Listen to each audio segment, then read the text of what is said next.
Listen, I need to talk to you about something that doesn't get nearly enough attention when we discuss building a championship roster. Everyone's obsessed with the blockbuster moves, the Kyle Tucker trade rumors, the Bo Bichette extension talks. But what really separates contenders from pretenders, it's the under-the-radar signings that nobody sees coming, the quiet acquisitions that fill the gaps, provide depth, and save your season when everything goes sideways.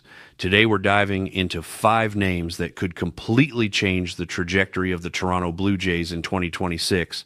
And trust me, you're going to want to hear every single one of these. Let's start with Erick Fedde, and before you roll your eyes, hear me out. This isn't just another reclamation project. This is a calculated move that fits perfectly into what the Blue Jays do best. Think back to Erik Swanson last year. Nobody gave him a second thought when he signed a minor league deal. And what happened? He became one of the anchors of the staff. Toronto has lived this movie before, which is exactly why Fedde makes so much sense right now. Picture this. In 2024, pitching for the White Sox, Fedde posted a 3.18 ERA over 21 starts. Those are solid middle rotation numbers. After being traded to the Cardinals, it dipped slightly to 3.72, still competitive. Now, 2025 was rough overall. I'm not going to sugarcoat that.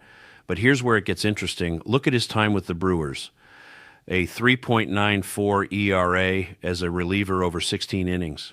Small sample size? Absolutely. But it's exactly the type of adjustment that Pete Walker turns into gold. If Fedde embraces a swingman role, that hybrid between long reliever and spot starter, the Jays gain crucial depth in a year when the rotation could face serious turbulence again. In the optimistic scenario, Walker brings out his best version and Fedde becomes a steady piece in long relief with an ERA under 4. In the cautious scenario, inconsistency continues, but he still provides important innings without hurting the team. From the front office perspective, this is low cost with high potential return and versatility that helps immediately. That's the kind of move that wins you games in August and September when your rotation is gassed. Now let's talk about Chris Stratton, and I know what you're thinking, another reliever with a checkered recent past. But stay with me because this fits a pattern we've seen in Toronto over and over again. Between 2020 and 2023, Stratton was one of the most reliable relievers in baseball. A 3.91 ERA, a 21-7 record, nearly 9.5 strikeouts per 9 innings. Then came the steep decline with the Royals and Dodgers, and that places him squarely in the type of market where Toronto loves to hunt for value. Stratton is at the point in his career where a change of scenery could mean the difference between retirement and rebirth. The Jays have done this dozens of times, resurrecting the careers of pitchers who arrive without credibility. His arsenal still generates swinging strikes. The problem has been execution and command.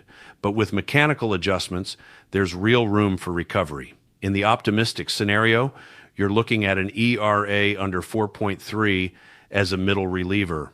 In the cautious scenario, walk rate remains an issue and limits him to low leverage innings. But from a front office view, this is minimal cost with moderate upside and mentorship opportunities for younger arms. That's value you can't ignore. Moving to the position player side, let's discuss Chris Taylor. This is where things get really interesting because versatility is always a hot topic among fans. Chris Taylor was once the glue of the Dodgers, one of the most valuable utility players in baseball. In Toronto, this type of player could provide instant depth, especially in a 2026 season that might bring significant infield changes depending on what happens with Bo Bichette. Between 2017 and 2021, Taylor posted 14.5 WAR with an 804 OPS and was essential in 2 championship runs.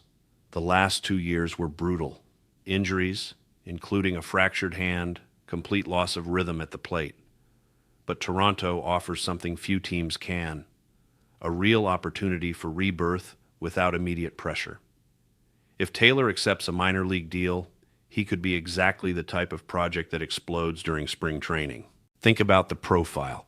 Solid defense at multiple positions, a proven track record of clutch postseason hitting, a perfect fit for that super utility role. In the optimistic scenario, the 2023 version of Taylor returns and produces an OPS near 720. In the cautious scenario, physical limitations restrict him to an emergency bench role. From the front office perspective, this is low risk with huge tactical value, especially if Bichette doesn't re-sign.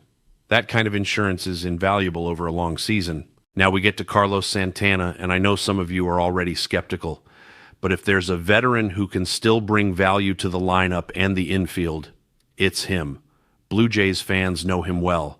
How many times has this man absolutely destroyed Toronto over his career?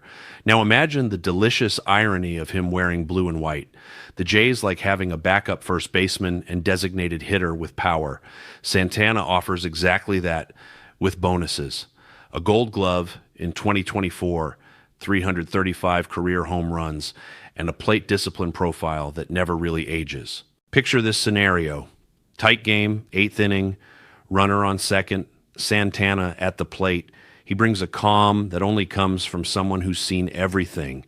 Despite the drop in production last year, his defense remains solid, and his presence in the clubhouse could be a quiet difference maker.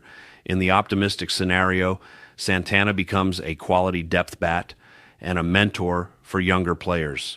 In the cautious scenario, limited production, but still useful in specific matchups. From the front office view, this is a safe, low-cost signing with veteran upside. Those intangibles matter more than people realize. Finally, we arrive at GêNESIS Cabrera, and this one should excite you the most.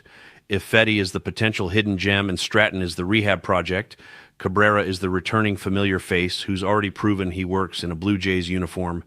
98 appearances with Toronto, a 3.34 ERA, almost a full run below his career mark. Pete Walker knows exactly how to get the most out of him.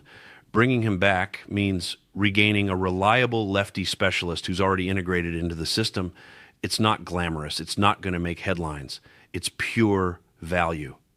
In the optimistic scenario, Cabrera returns with an ERA around 3.2 as a modern lefty specialist. In the cautious scenario, a slight step back but still functional in matchup situations. From the front office view, this is a perfect fit at controlled cost with zero adaptation risk. That's smart roster construction. While the spotlight shines on stars like Kyle Tucker and the Bo Bichette extension saga, it's moves like Feta, Stratton, Taylor, Santana, and Cabrera that truly build the backbone of a contender. These names complement the core, hold the season together when injuries hit, and sometimes they're the ones who win games in October when it matters most. The question you need to ask yourself is simple but powerful. Which of these 5 signings would you prioritize if you were running the front office? Each one addresses a specific need. Each one provides value in different ways. This is how you build depth. This is how you construct a roster that can withstand the grind of a 162-game season and still have enough left in the tank for a deep playoff run. The Blue Jays need these types of moves just as much as they need the headline-grabbing acquisitions, and if they can execute on even 3 of these 5, they'll be in a much better position than anyone expects.